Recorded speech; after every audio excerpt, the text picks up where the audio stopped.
Oh my God, you guys, I made this. It's a homemade white cake with vanilla buttercream. Cut it. Do it one more time. Let it roll. Whew. Oh my God, you guys, I made this cake. It's a birthday cake.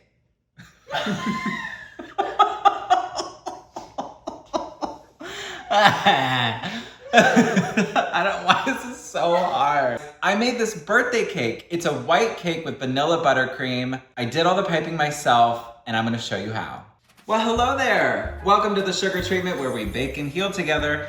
My name is Anthony, and I am so grateful that you tuned in today. We have 100 subscribers. What the heck is going on? Thank you so much. I'm so grateful. I'm so overwhelmed. We're gonna keep making videos. We have a lot of really great ideas, so keep tuning in. Today we're gonna be making a birthday cake. We're also gonna be talking about addiction. We're gonna be talking about how you can talk to your kids about drugs and alcohol. We had our very first viewer write into us. Thank you, love that. They're asking about how they can talk to their kids about their spouse's substance abuse. They weren't specific. I also wanna let you know a couple things. So first, the recipe that we're making today is not mine. I borrowed it from a blog that I'm gonna go ahead and post in the description of this video, so take a look at that.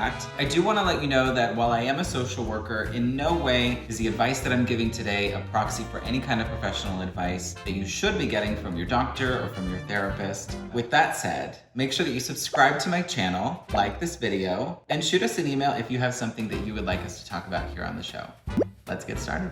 So the first thing you're gonna wanna do, preheat the oven to 350. Next, you're gonna wanna grease your pans and put a little parchment paper in. First thing we're gonna do is just take some cooking spray. You can also use butter if you've got it, but I use this because it's easy. We're just gonna spray the pan on the side, just really lightly so that it can be nice and greased and our cake doesn't stick to the pan.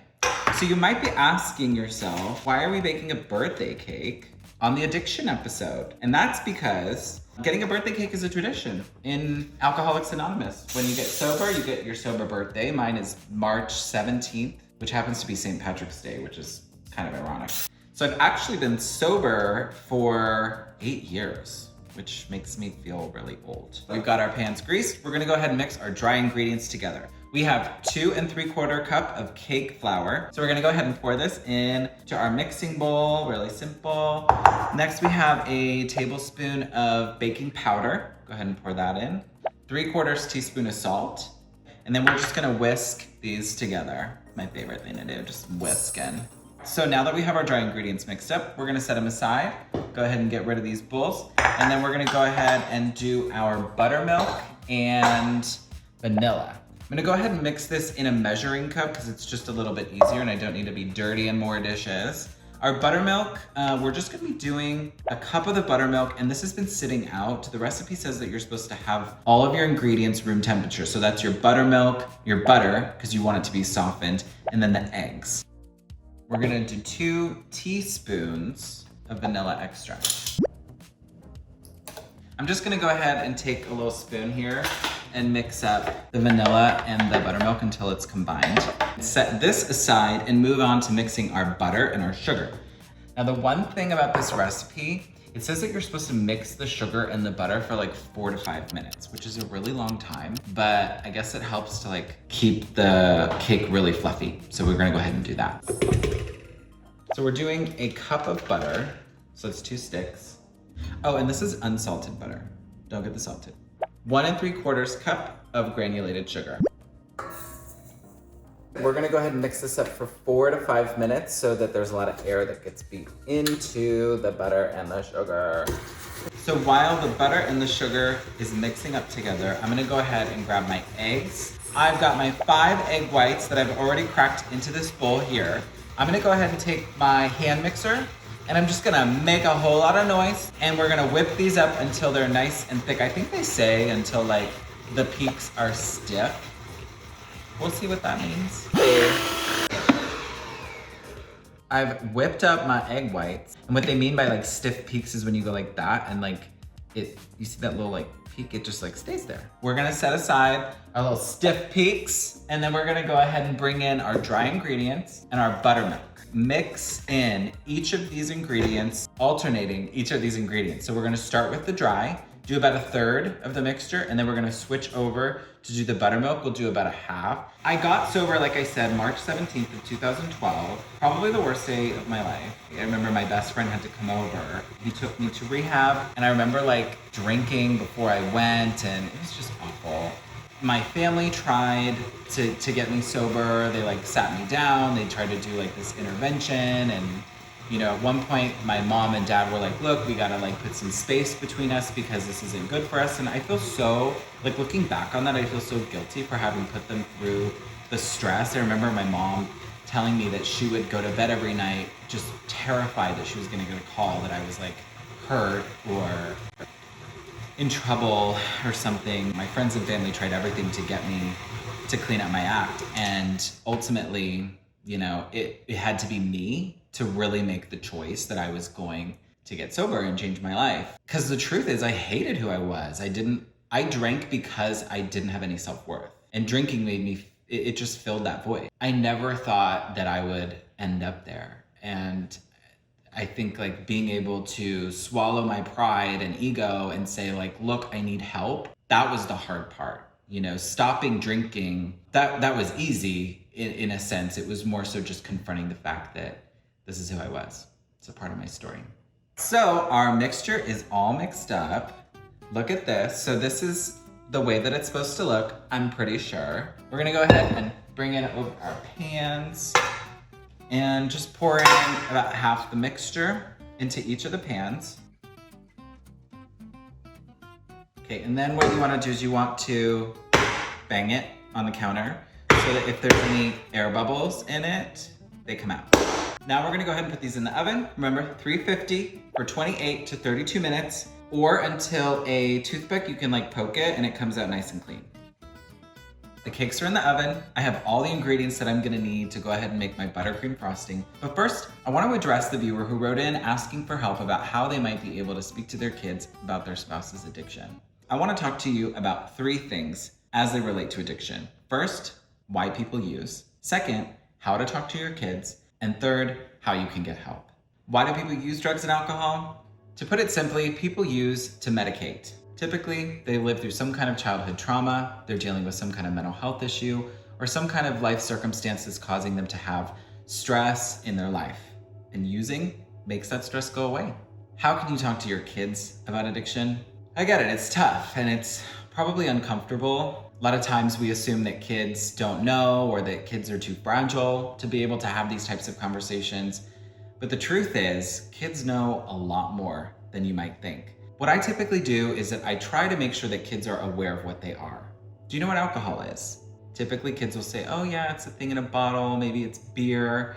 And then you can name them for them. Beer, it's wine, it's liquor, it usually comes in a glass bottle. Be very clear so kids understand what it is that you mean when you're talking about alcohol. When talking about drugs, it can be a little trickier because there's a lot of different drugs. Typically what I say is that drugs are things that adults will put into their bodies in different ways. Sometimes they can smoke it, sometimes it's a pill, sometimes they put it in their nose or they inject it into their body using a needle, and it can change the way that they feel. We want to be very clear about educating kids about what the substances are and give them the right information. You want to let them know that people who are using drugs and alcohol are not doing it because there's something inherently wrong with them. They're doing it because they're in pain. Another thing that's important is that we want to make sure that we're educating kids about drugs and alcohol because inevitably they're going to grow up and they're going to be exposed to it. As much as you don't want your kid to use drugs and alcohol, there's going to come a time where they're going to be propositioned to use. So it's really important that you're giving them the right information so that they can make an informed decision. For kids, we don't want them to use drugs or alcohol because we know that it affects the development of their prefrontal cortex. That's the front part of the brain that is in control of all executive functioning. It's the part of the brain that allows them to make rational, smart, and logical decisions about their life. Last on this point, I know that a lot of times parents go to their kids and they just say, you better not use, or if I catch you doing this, you're gonna be in trouble. And you know, you gotta make the best decision for you. But in my experience, giving kids the right education and letting them know that you're gonna be there to support them and answer their questions, typically kids are gonna be a lot more capable of making an informed and good decision for them. How can you get help? If you're trying to find help for a loved one who's struggling with an addiction, my recommendation is to have a serious conversation with them and let them know that you love them and that you're worried about them and that you would like for them to get help. That can look different for different people. My recommendation is to go to the Substance Abuse and Mental Health Service Administration website to get information and resources so that you can make an informed decision for you and your family. And finally, going to a support group like Al-Anon or Alateen, which are support groups for adults and teens of family members who are using drugs and alcohol. It's just a great place to be able to connect with people who are going through the same thing that you're going through. I'm gonna go ahead and post those resources in the description below, so check those out. With that, I hope that information is helpful to you and your family. Know that I'll be thinking about you. Please feel free to write in and let me know if you have any other questions. We're gonna get this frosting whipped up, starting with 1.5 cups of unsalted butter, 4.5 cups of powdered sugar. We're gonna go a cup at a time and mix in the butter on low speed. So it looks like the powdered sugar and the butter are mixed in together. I'm just gonna take my spatula, kind of mix it in a little bit just to make sure all of the powdered sugar's in. Now we are going to mix in 3 tablespoons of heavy whipping cream, 1 tablespoon of vanilla extract, and 1/8 teaspoon of salt. This is the fun part. Our cakes have cooled for about an hour because we want to make sure that the frosting doesn't melt when we put it on it. Usually you would like cut it to make sure that the levels are going to be like level, but I'm not going to do that because mine look pretty flat. So what I'm going to do first is I'm just going to take the first layer very gently and I'm going to set it here on our little cake stand that I got for the shoot today. I'm really excited to try it out. And then we're going to take our frosting and put a layer of frosting on the cake so that the levels will stick together. We're gonna go ahead and take the next cake and set it right on top. Make sure it's nice and flat. Yeah, I mean, that looks pretty good. Now we'll go ahead and take some icing and we'll just spread it all around, and then I'll get to use my fun tools to decorate.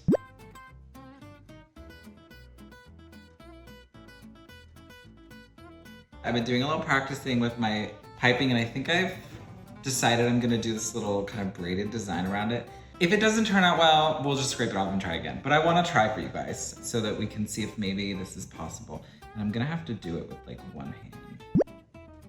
Okay, so I'm just kind of going around. This requires a lot of focus.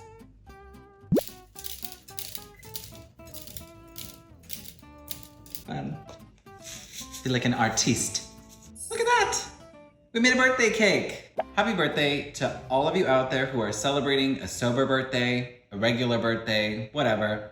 This cake, I think it's pretty good for any occasion. We're gonna go ahead and cut into this cake and see if it tastes as good as it looks.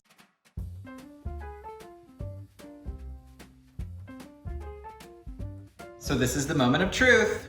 Did you finally bake it? Yes, I did. Well, perfect. Came prepared. Let me have that. I'll be the judge of this. Can I try it? Can I try a piece now? Nope. Okay.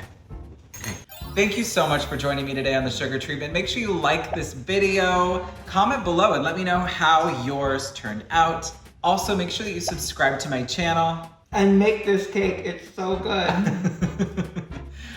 And make sure that you write us at thesugartreatment@gmail.com. Let me know what you'd like to talk about here on the show. And remember, keep it sweet.